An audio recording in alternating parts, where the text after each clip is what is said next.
Happy New Year, my dear viewers. I hope you guys closed 2024 on a high note so that you can start a new page of your life with great energy and spirit. As many of you know, Honkai Star Rail hosted its version 3.0 special program earlier this year. I was aware of it, but unfortunately, I already had a plan to go on vacation with my family, so I couldn't cover it immediately. But now that I'm back, I couldn't wait to dive into it. The moment I got home, I turned on my TV and watched the entire special program.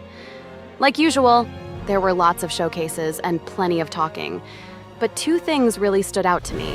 The first look of Amphoreus, the ancient Greece-inspired world that we will visit after Penacony, and the brand new mechanic following the release of Remembrance units.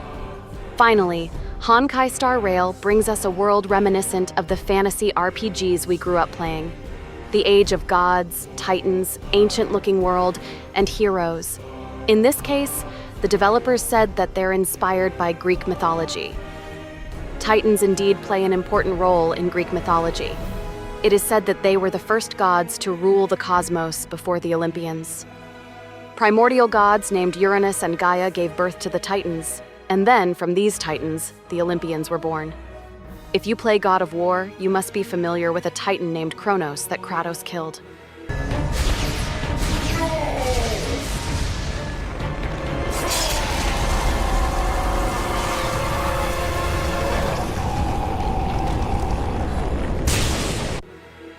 Kronos is the strongest Titan in this group, and is also the father of the first generation of Olympians, one of them being Zeus. The lore of Amphoreus almost copy-pasted this mythology with a few modifications. The primordial gods sent down core flames and titans were born from it.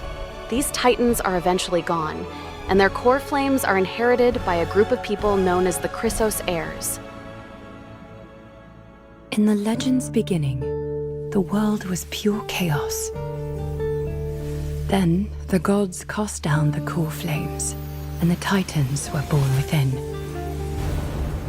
3 titans carved the heavens and earth, 3 wove the threads of fate, 3 molded life with their hands, and 3 guided calamity's gate.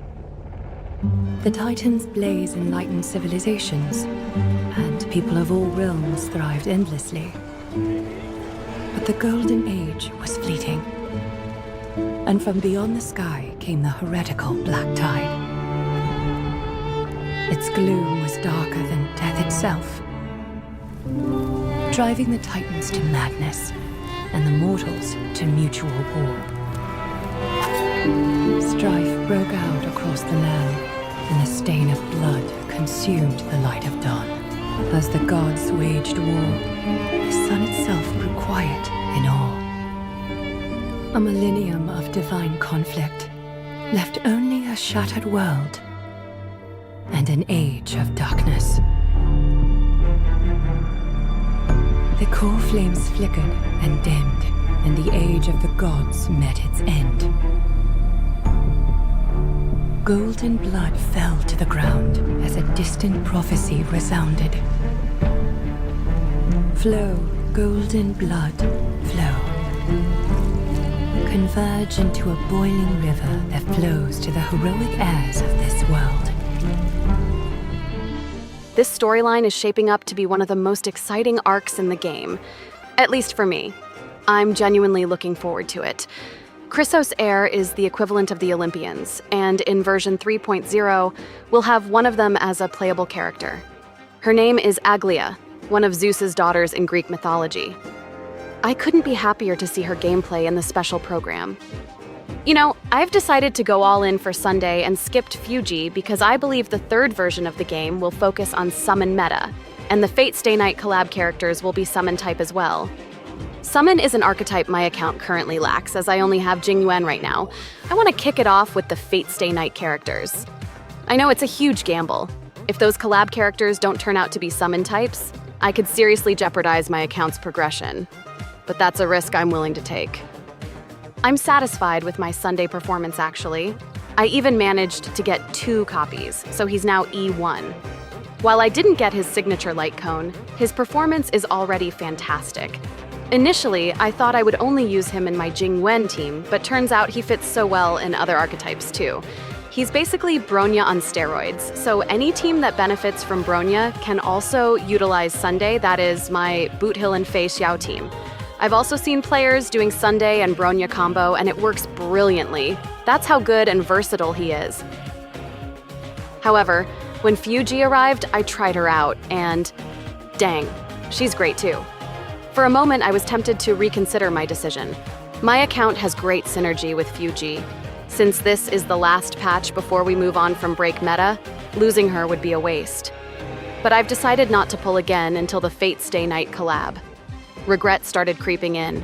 Did I make a mistake prioritizing Sunday over Fuji? But then, I watched Aglaea's gameplay, and all my doubts disappeared.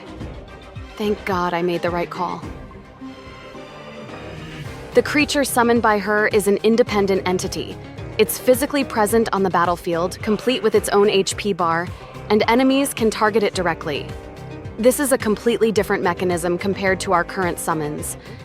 In this case, the summon essentially becomes a fifth team member, which means allies can even provide it with buffs. However, at the end of the day, they're still summons, so something needs to tie them to the summoner, and that thing is meter. When enemies attack the creature, the summoner's meter increases. Does this mean that if both the creature and the summoner get hit, the energy gained will double?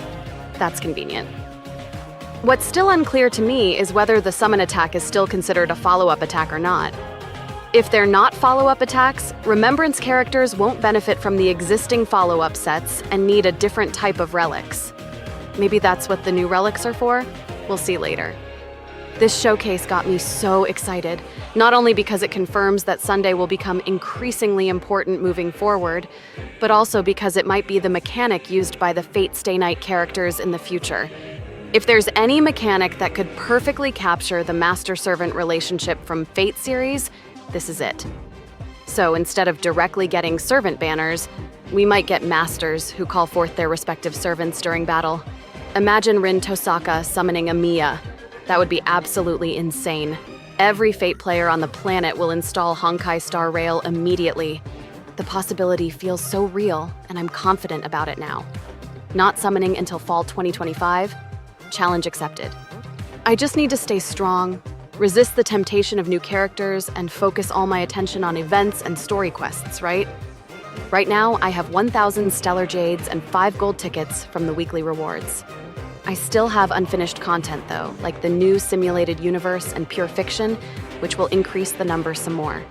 By the time the collab banner drops, I'm hoping to have enough Stellar Jades to secure all the characters.